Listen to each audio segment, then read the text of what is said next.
Parce que son matin, il a décidé d'avoir pitié de toi. Il ne veut pas que tu puisses continuer à pleurer. Il vient auprès de toi comme un secours. Amen, Église. Amen. La deuxième action qui pousse Christ à agir dans nos vies. Il décide de sécher nos larmes. Parce que quand nous lisons la Bible, il a dit à la femme ne pleure pas. Quand je suis en train de me poser beaucoup de questions, depuis que le fils unique est décédé, est-ce qu'il n'y avait personne qui pouvait dire à cette femme de ne pas pleurer? Même aujourd'hui, nous le voyons. Le perdre un être cher. Ce n'est pas les jours que nous faisons la levée du corps que tout le monde pleure. Par moment, tu peux voir le veuf ou bien la veuve.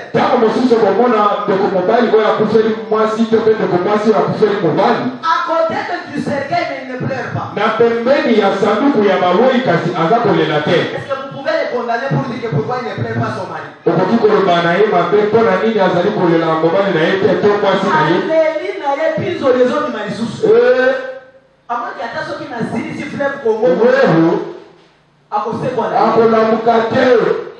Amen, Église. Amen. Comment pousser quelqu'un qui a un problème, qui continue encore à pleurer? Amen, Église. Amen. C'est la raison pour laquelle il est né. Si tu es déjà fatigué, si tu as déjà pleuré dans ta vie, peut-être les gens ne peuvent pas voir la quantité de tes larmes. Mais il y a celui qui sait compter la quantité de larmes que tu as versées. C'est Jésus-Christ de Nazareth. Et il t'a dit aujourd'hui, ne pleure pas encore. Il a décidé de sécher toutes tes larmes. Sur les larmes que tu as versées, il n'y a personne qui viendra encore t'imposer afin que tu plaies dans la vie. Écoutez ce qu'il fait dans la Bible. Nous sommes dans Jean chapitre 11. Si vous lisez au 33e verset jusqu'au 35e, la Bible me dit ceci. Quand Christ a pris la décision d'aller ressusciter Lazare de la mort, donc c'est-à-dire cette bonne nouvelle fut parvenue déjà à Marie bien avant que Christ n'arrive. Et Marie s'est précipitée pour aller à sa rencontre. La Bible me dit ceci. Quand Marie s'est levée pour aller rencontrer Christ, toute la foule qui l'a accompagnée, la foule qui accompagnait Marie, ce n'est pas pour lui donner la solution. La Bible dit que Marie était en train de pleurer, en train de se dire que si Christ était avec nous ici, notre frère Lazare ne serait jamais mort.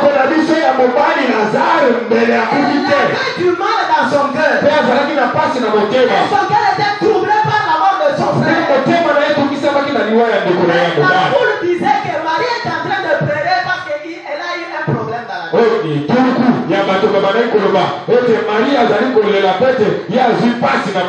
Et Marie qui court ici, c'est pour aller se suicider. Nous devons l'accompagner pour que nous puissions l'empêcher de ne pas se suicider.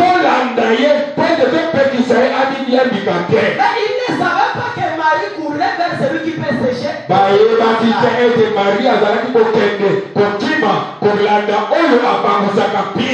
Et quand Marie s'est approchée de Christ, la Bible me dit ceci. Jésus la voyant pleurer, elle et les Juifs qui l'accompagnaient, il frémit à son esprit. Et puis tout est mis. C'est comme ça qu'il a dit à Marie. Où l'avez-vous mis? Et on est parti montrer à Christ là où on avait placé. Bien-aimé dans le Seigneur, à chaque fois que toi tu pleures, il y a celui qui sait voir la quantité de tes larmes que tu verses. Cette quantité que la foule ne peut pas voir. C'est la raison pour laquelle Dieu le met dans le Seigneur. Ce matin, Christ décide aujourd'hui de sécher tes larmes. Il a toujours pleuré. Je t'assure, ne pleure pas. Parce que c'est la décision qu'a prise Jésus-Christ de Nazareth. Parce qu'il va s'attaquer à ton problème. Et il va te donner la solution à ce problème. À la place de pleurer, il va te remettre la joie parfaite qui durera. Parce que c'est Christ qui sait faire ça. Les gens qui t'accompagnent, ils vont toujours te présenter mes condoléances. Ils te diront courage.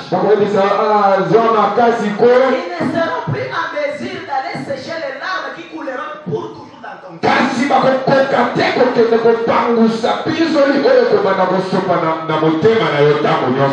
Amen, Église. Amen. Disons-nous la vérité. Tous les gens qui ont inondé le stade de Tata Raphaël, qui a arrêté le pleur de Pasteur Marcelo,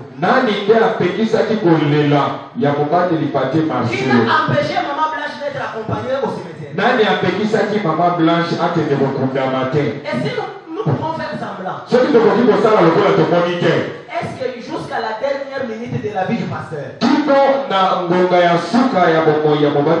est-ce qu'il va oublier la mort de sa femme?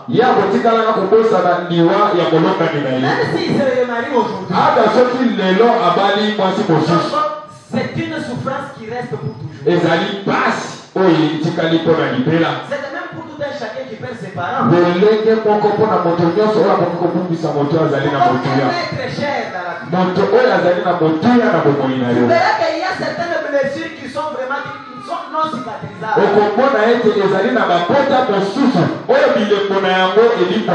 Mais tout celui qui sait faire du bien dans l'autre, plus que tout autre homme bien-aimé, c'est Jésus-Christ de Nazareth. Parce qu'à la porte, il a arrêté la femme. Il a dit à la femme de ne pas pleurer. Il s'est précipité à l'action. La femme s'est demandé, qui est celui-ci qui me dit de ne pas pleurer? Il sait que j'ai une souffrance qui Amen, Église. Amen. Celui qui te dit de ne pas pleurer, il a la solution à ton problème. Si tu décides aujourd'hui de sécher tes larmes, il n'y a personne qui va encore me faire pleurer. Il n'y a personne qui te tourmentera encore. Parce que c'est lui qui est la solution à tous les problèmes. Amen, Église. Amen. Parce qu'il a arrêté la mort dans la vie. Et ce qui était prêt pour Marie, ça s'est transformé dans la gloire. Et la foule qui accompagnait Marie pour voir comment il va aussi se situer. Ils se sont étonnés, ils ont commencé à glorifier le Seigneur. Et quand Christ a pleuré dans la foule, parce qu'il a compris que Marie ne me connaît pas. Marie ne sait pas que je suis la vie et la résurrection. Si quelqu'un croit en moi, même si le monde avait décidé qu'il nous plaît, mais ma présence dans sa vie va sécher ses larmes. Parce que c'est moi qui suis la joie parfaite. Amen, Église. Amen. Celui qui te dit de ne pas pleurer, c'est celui qui s'est transformé ta vie. C'est celui qui veut changer ta malédiction malédiction en bénédiction. Et je t'assure de ne pas pleurer. Parce qu'il décide de changer ta situation. Et il va la changer aujourd'hui. Parce qu'il est le véritable Dieu. Amen, l'église. Amen. La troisième action qui pousse Christ à avoir pitié de nous. Et qui pousse Christ à décider sur nos vies. C'est attaquer nos problèmes par la source.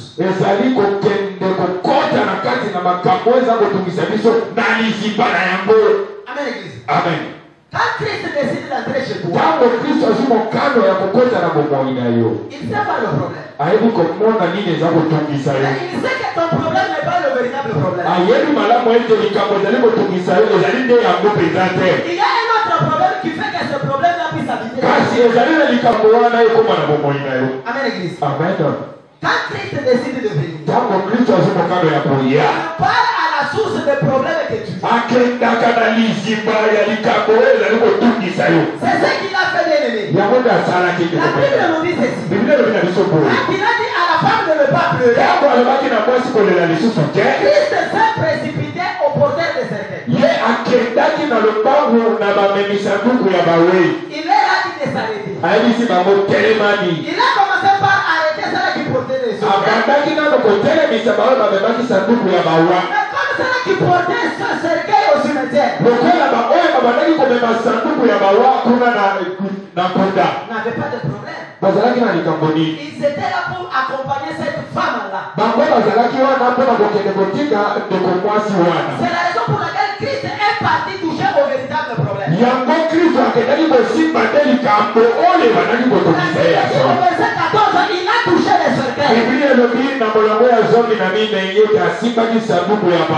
Il savait que ce petit cercueil qui transporte celui qui est décédé. Bien aimé dans le Seigneur. Qu'est-ce que le cercueil a fait? Est-ce que ce cercueil n'était pas le fils qui était décédé pour la honte? Est-ce que c'était le cercueil qui était le véritable problème? Mais le problème n'était pas le cercueil. Le problème était dans le cercueil. Amen, l'église. Amen.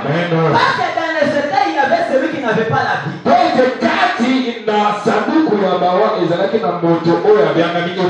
Est-ce que le fils qui était décédé était le problème? Il n'était pas le problème. Parce que le problème était dans le fils qui était décédé. Vous allez comprendre bien. Toute la foule qui accompagnait la veuve était d'accompagner l'esprit de mort qui habitait le fils qui était décédé.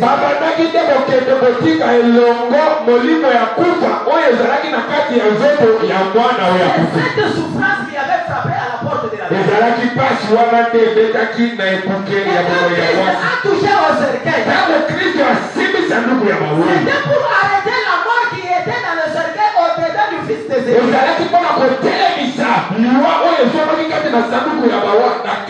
C'est la raison pour laquelle bien aimé dans le Seigneur.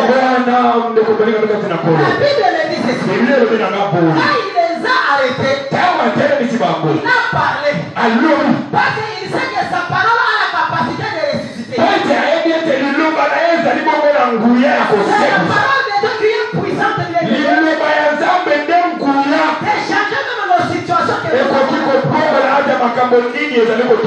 C'est celui qui parle de l'élevé. C'est Jésus-Christ de Nazareth. La véritable parole qui donne la vie. Rappelez-vous dans Jean, chapitre 1er. Il dit qu'au commencement était la parole.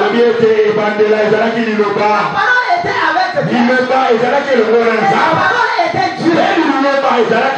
Cette parole s'est faite chair. Pour habiter parmi les hommes. Il y a ceux qui ont crié à cette parole. Ceux qui n'ont pas crié à cette parole. Il dit qu'à tous ceux qui ont crié à cette parole, ils ont le pouvoir